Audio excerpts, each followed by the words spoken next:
Okay, picture this. You're sitting down for a language test. The audio starts playing, the clock is ticking, and you know exactly how fast-paced and high-pressure that environment can be. There is absolutely no time to second-guess yourself, right? You literally need to know what you're hearing the split second you hear it. Well, that is exactly why we've put together this explainer. Consider this your ultimate survival guide, your personal cheat sheet for TOEIC Part 1. We're going to decode the exact vocabulary, the grammar structures, and those sneaky hidden traps that the test uses to trip up even the most confident speakers. So here's our roadmap for today. We'll kick things off with core workplace vocabulary, then move on to transport and daily life terms. After that, we'll dive into practical patterns, tackle picture description grammar, and finish up with native idioms and traps. Let's just dive right in. Section 1. Core workplace and business vocabulary. Now, the bedrock of any professional English exam is obviously business terminology, but it's not always the basic words you might be expecting. Notice how the test breaks down vocabulary into very specific scenarios that you're going to hear on the audio tracks. So on the workplace side, you're not just going to hear someone talk about a printer. You'll hear them asking for its exact specifications or specs. You won't just hear about people quitting. You'll hear discussions about the employee turnover rate, or they might mention a green company, which implies a business focused on recycling and sustainable materials. Now contrast that with the daily life scenarios. Over there, you'll run into a broad term like establishment to refer to a business or venue. You might hear someone trying to open a standard manila envelope sitting on their desk, or maybe a customer at a store being told that a price is completely non-negotiable. Grasping the context of these words instantly gives you a massive advantage. Let's zoom in on a specific word that trips a lot of people up: compensation. In everyday, casual conversation, to compensate someone often means to make up for a mistake or a loss, right?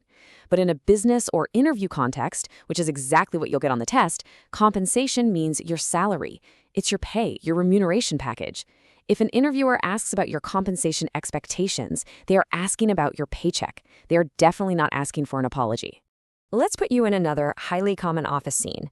Imagine you arrive at the office first thing in the morning. According to the test's vocabulary, you must clock on, meaning you have to register your arrival time. Now, if you forget to clock on, your pay might get docked. To dock, in this specific context, means to deduct money from your wages as a penalty. Linking these words into a little mini-story in your head, like clocking on to avoid having your pay docked, makes them incredibly easy to recall when that audio is flying by. Section 2. Transport and daily life vocabulary. Because once you leave the office in these scenarios, you're usually commuting. And this right here brilliantly illustrates one of the most classic regional traps in standardized testing. Depending on the accent of the voice actor on the track, a car's fuel will be called two totally different things. If the speaker has a British accent, they'll talk about putting petrol in their car. But if it's an American speaker, they'll call it gasoline. Knowing these regional variations prevents you from panicking just because a familiar concept is masked by an unfamiliar word. Let's run through a rapid-fire visual of some other essential words you're going to encounter.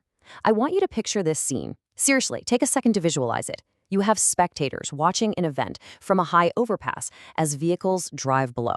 Nearby, a ferry is preparing to depart the dock. Meanwhile, you check the expiry date on your transit pass, knowing that the station's opening hours vary from day to day. If you can clearly picture that exact scene in your head, boom, you've just memorized 6 high-frequency test words. Moving on to Section 3, Practical Patterns and Key Questions. Knowing the words is only half the battle. Knowing how they're stitched together into full inquiries is the other half. When you listen to the short conversation sections, you really need to pay close attention to problem-solving patterns. You're constantly going to hear characters asking for instructions or locations. For example, how can I load paper into this copier? Or where can I find some scissors to open this manila envelope? When you hear how can I or where can I find, your brain should immediately anticipate a solution or a location in those multiple choice responses. Similarly, when characters need specific details, they rely on these exact extraction structures, like, what are the specifications on that printer we ordered? Or, what is the compensation for this new role? These questions are pinpointing precise information. As a test taker, recognizing the what are the and what is the framework helps you filter out all the extra fluff and listen strictly for the target noun. You'll also notice the test heavily features deductions and polite requests. Characters will deduce situations by saying things like, "It seems like employees don't stay here very long," which is referencing that high turnover rate we talked about earlier, or "looks like the landlord is raising the rent." Now for requests, keep an ear out for polite softeners like, could you please tell me? Or the use of a tag question at the end for confirmation like, you'll be there, won't you? Understanding these nuanced conversational markers is really what elevates you from a basic listener to an advanced one. Section 4. Picture descriptions and frequency grammar. This is absolutely crucial. It's where your visual analysis skills meet your grammar knowledge. Let's actually slow down for a second and really unpack this concept. In the picture description section, you have to distinguish between an action happening right now and a state of being that is already complete. We call this a static presentation. So if you see a photo of a crowded waiting room where everyone is sitting down, the correct description is a static one. Seats are all taken, right? No one is actively in the process of taking a seat. The state of being taken is already complete. On the flip side of that, we have dynamic descriptions or sweeping states of being. Imagine an image of a completely empty street. A correct, high-level way this might be described in the audio is the road lacks vehicles. Notice how they use vehicles instead of cars and the verb lacks to describe a sweeping state. Mastering the difference between someone actively doing something and a static state of a location is for sure going to save you from the most common trick answers. And while we're on the subject of grammar and states, let's briefly touch on frequency. When you're answering short timeline questions, you have to recognize synonymous phrases. If a bus arrives on an hourly basis, it means it comes once every hour. But if security checks the perimeter every 2 hours, well, the timeline shifts. Mishearing hourly versus every 2 hours is a classic pitfall in the listening section. Watch out for it. All right, Section 5, Native Idioms and High Score Responses. We've finally reached the climax of the explainer. This is where we reveal those tricky conversational responses that separate the beginners from the top scorers. I want you to pause for a second. Imagine you're taking the test right now. The audio beeps, and a voice simply says, "What's new with you?" Take a mental guess right now. What is the correct natural response to that greeting? Got your answer? Okay. This exposes a massive trap. Many test takers instinctively want to answer, "I'm great." But "I'm great" is the answer to, "How are you?" When someone asks what's new with you, they're actually asking about recent events in your life. Therefore, the most natural, correct answer is, not much. Falling for the "I'm great" trap shows the examiners that you're just reacting to the tone of a greeting, rather than comprehending the actual words being spoken. Let's look at another high-scoring functional response. Imagine a dialogue where a character complains that their landlord just raised the rent again.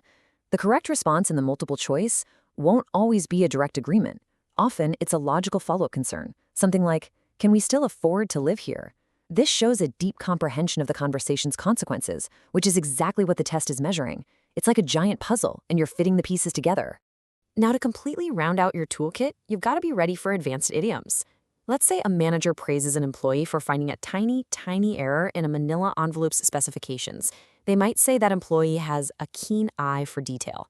Or if that high employee turnover rate we talked about earlier is caused by one final unbearable policy change, a speaker might refer to it as the straw that broke the camel's back, which just means the final thing that causes a system or a person to totally collapse.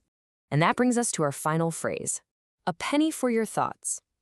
In the test, if a character is being unusually quiet during a meeting, a colleague might use this exact idiom to gently ask them what they're thinking about.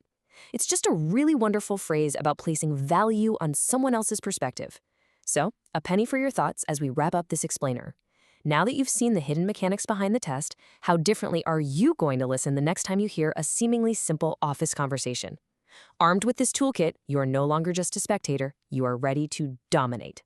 Thanks so much for learning with us, and we'll catch you on the next explainer.